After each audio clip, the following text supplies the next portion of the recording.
Hello mga ka-idol, at yan na at nakuha natin yung sahod natin sa StarK. Facebook fit muna natin sila dahil para naman talaga sa kanila lahat pinaghihirapan natin. Late upload na nga pala ito mga ka-idol bago ko pa makalimutan.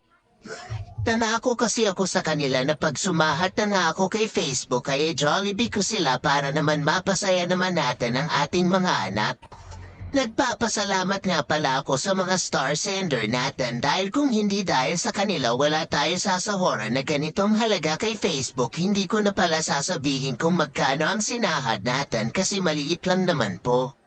Salamat din pala sa mga solid supporter natin mga ka-idol dahil kung hindi dahil sa inyo hindi lalakas loob ko na pasukin ang mundo ng pagiging isang creator.